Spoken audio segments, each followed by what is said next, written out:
Hello, video 2 of tonight, and I'm looking at Black Clover. I couldn't really sleep without doing Black Clover first because I want to do My Hero Academia, but I know if I do that first I'm going to probably be too tired to do Black Clover. So I've decided Black Clover tonight. I'll do My Hero Academia definitely tomorrow because I really enjoyed that chapter.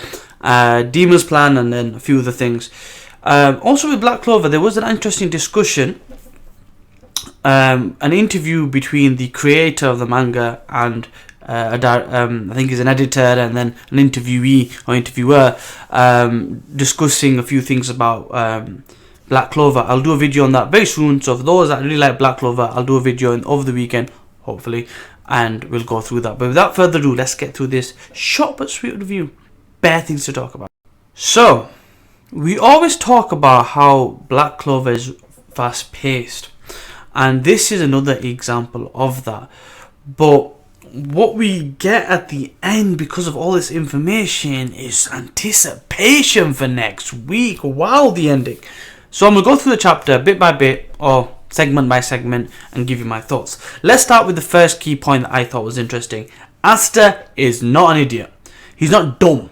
He's made to seem dumb, very naive seeming, but he isn't dumb.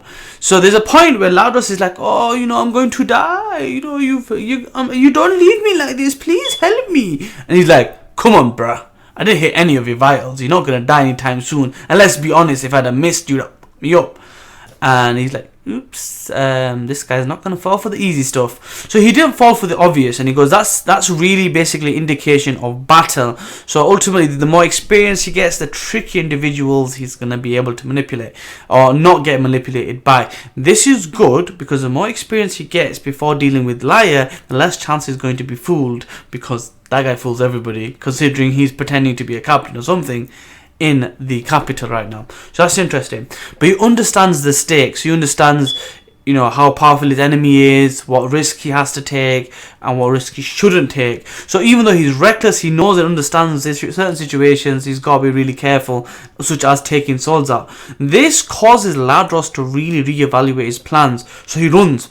With 2 attacks left, or 2 in terms of mana levels left, he literally bluffs his way into getting a power up. Now that's crazy in itself, but he effectively manipulated the feelings of Fana and Mars to get this ultimate power up. Funnily enough, if she'd have said no, attack him, go ahead, he would have not been able to do much, and effectively nothing would have come of it. But he manipulated the feelings, and he got this crazy power up to look like a beast. And he transformed even to the point where it's inhumanly powerful, and he's yapping on about, I'm the best ever now, I can take over the world and all this other stuff, right? But the guy does damage even in that crazy powerful situation that he's in. He's powered up. He literally still doesn't take risks. He's yeah, I know I can beat Asta from afar. Let me torture the guy. How many attacks can you take? How long will your body last? Pow, pow, pow, pow, pow. And I'm alright. Fair enough, he brags. Fair enough, he knows he's powerful. Fair enough, he's got this big ass ability right now, and it's inhumanly it's inhuman levels, and it's not possible. The guy still doesn't take any risks. So he understands how OP the power of Asta is. And then we get this passage, and it's something I've been harping on about for a while. The Queen knows something because she's been around for ages, and she understands the idea of kind of prolonging life. She basically was how inferior. Because you handled his swords, I thought you were his descendant. Who is he? That's the key thing.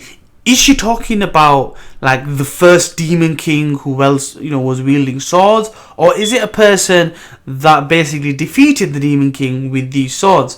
There's something there. It's a bit of confusion. I'm interested to find out what is it going to be. And then she lets her hand out and she faces it as if she's going to cast a spell, and she basically says, let's see who or what you are.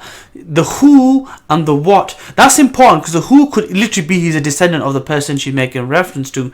What is important, because literally as soon as after she says that, she kind of does something, and Asta's arm starts transforming into darkness. It literally looks like he's hacking up. So the what is important, because here's a few things. Here's a few ideas. Number one, it's just an augmentation technique using a type of hexing or type of cursing, like an amplification.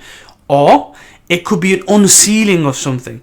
So I had an idea and I had a thought, and I was talking. I like to get my theories out in these comments when I start talking to some of the subscribers.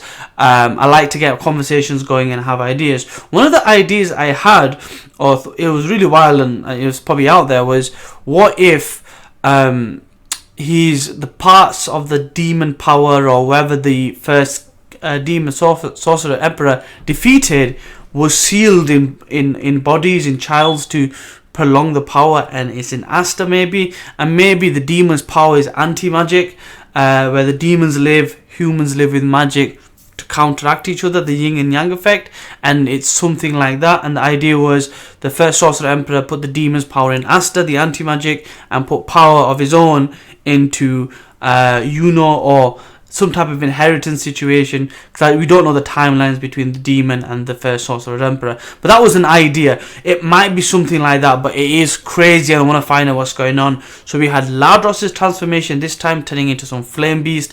We're going to see Asta's transformation. But one thing that you got to bear in mind is, what are the implications? What are the stakes? What will happen once that's happened? What will happen to Asta's body? Will he retain this power? Will it be like a fluke thing that shows his potential but he's lost it forever? Or will it have a detrimental effect because he's pushing his body beyond its limits? All these will get answered in the next couple of chapters. I am getting so excited. It's nearly 1 o'clock in the morning over here. I shouldn't be this excited at 1 o'clock. I should be sleeping. But hey ho, you know, you've got to do what you got to do to promote your channel, and here I am. So hope you appreciate that. Like, comment, share, subscribe, all that good stuff, and I'll see you in the next one. Peace.